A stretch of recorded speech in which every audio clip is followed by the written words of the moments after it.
Hello guys, I'm Nshimiyimana. I'm the product design lead at Exus Limited. I'm with... Hello, my name is Nduwayo Josue and I'm a product designer here at Exus, and welcome to UX Dive.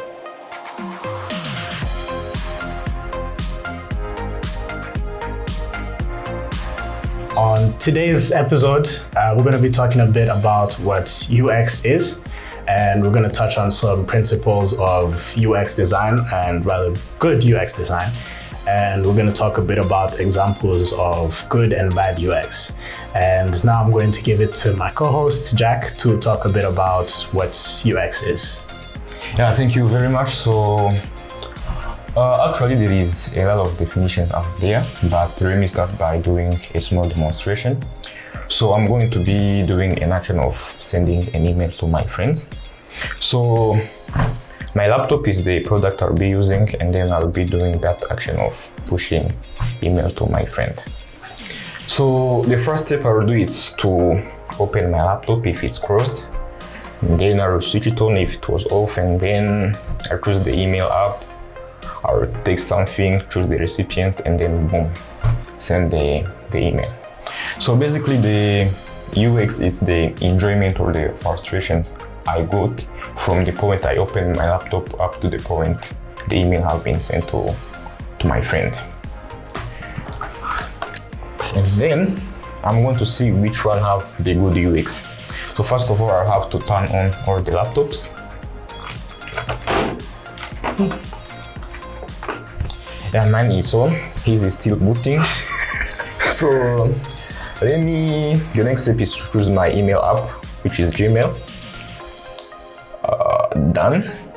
So here it's still booting as we speak.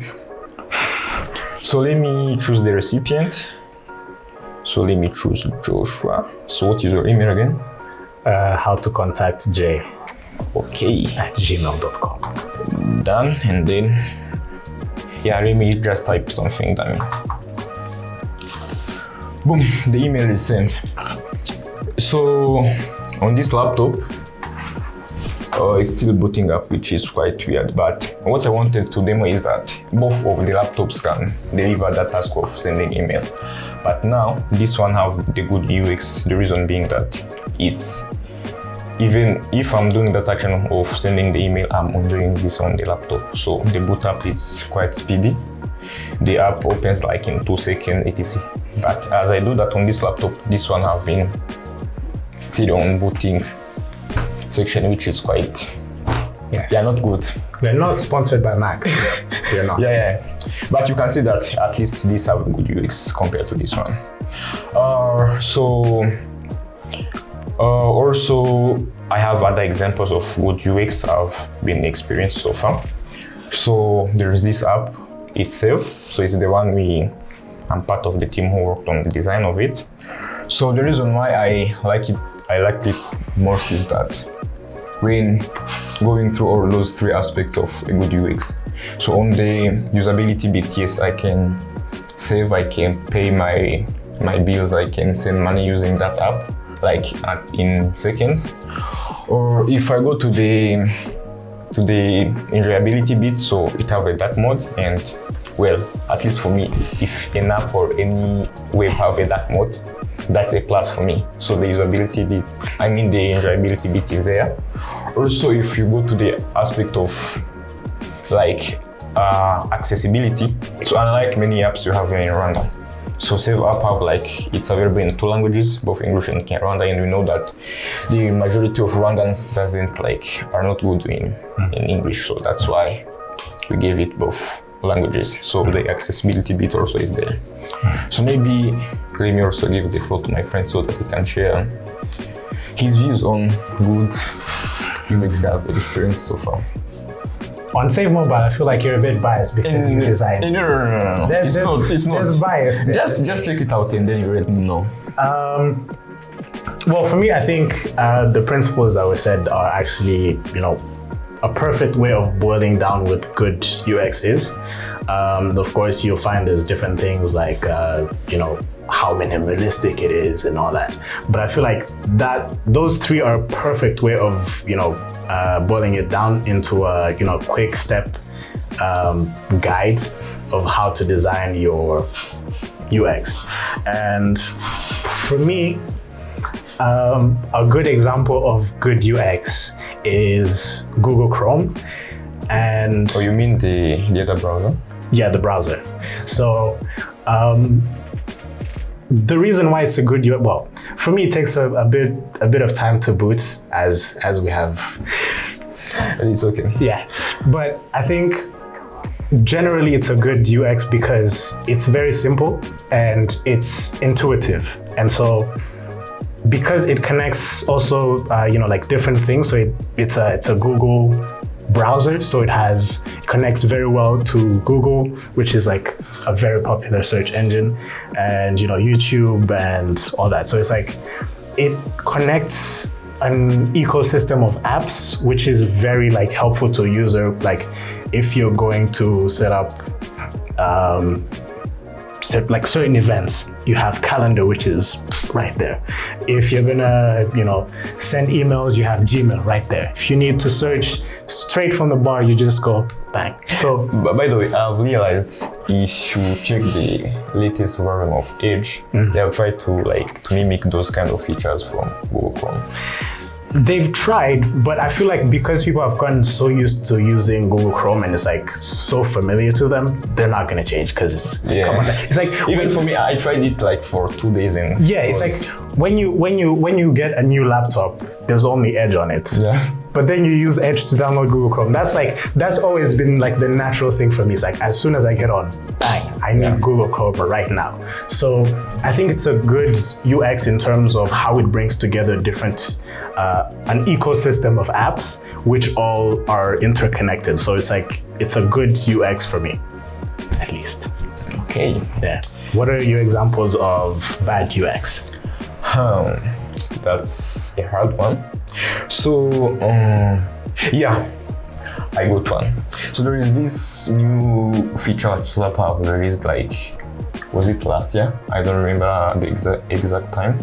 So initially on WhatsApp, we didn't have the option to delete messages, but now the feature is there and it's cool. But what I hated about it is if I delete a message, why do those guys display to the receiver that I have deleted something? That preview that I've deleted something can easily bring up some confusion. Someone might be asking, why did you delete this? Imagine now if you have made, let's say, 4 typos and then let's say your girl see that you have deleted 4 messages consecutively. You will get questions straight there and then.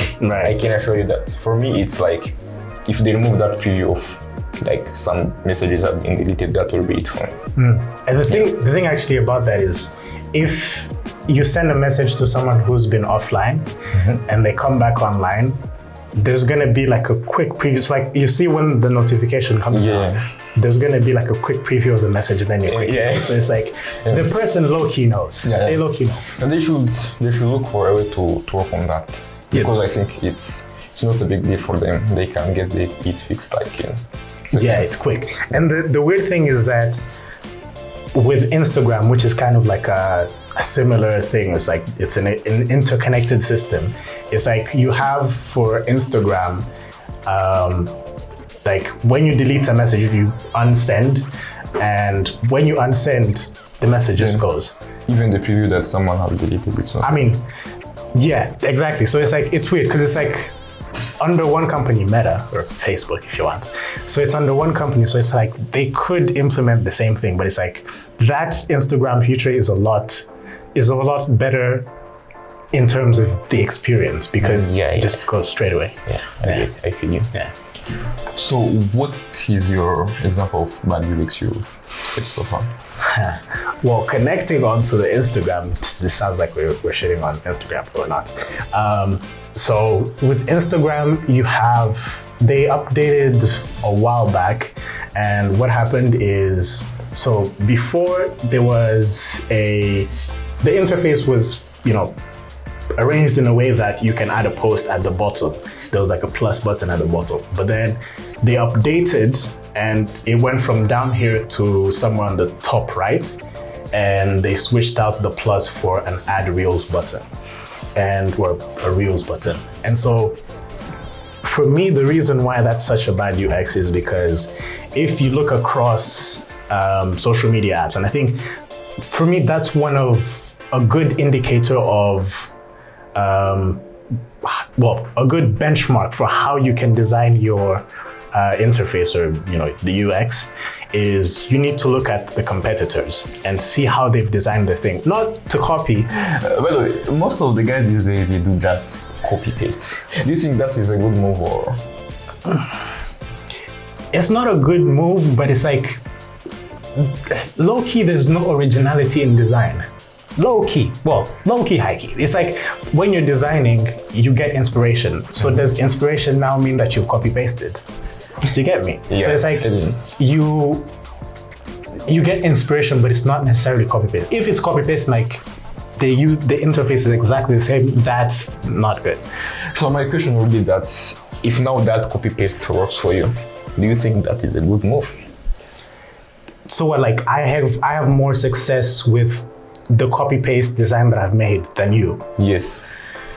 Good in what sense? Like, so the target here is like getting the product usable, right? Mm-hmm. If my product is being used that much as yours is being used, yet you are the one who invented or who implemented the feature first. So do you think it's a good move? Maybe even the guys watching this video can share their comments on that thought. I think it's a good move for me. Because if it works for me, then it works for me, innit? Yeah. Like it works. Okay. Like that's the whole point of creating UX. That's the end goal with creating UX. It's like you want to create something that's very usable and all the features that we've said. But the end goal is that you get as many users as possible. So it's a good move for me. Okay. Not necessarily for you because you're not like getting any profit from it. But hey, it's the game. I guess it. It's the game. So you guys feel free to share your thought on that aspect of copy pasting. Okay. That's my takeaway. Yeah. So I think that's it. That's what we have prepared for you guys today. So feel free to like, share and subscribe. Also, if you have like any opinion, feel free to drop it under the comment section of this video. And also, comment down below your examples of good and bad UX. We'd love to engage with all of you and let us know what you think. I think that's it. See you guys in the next episode.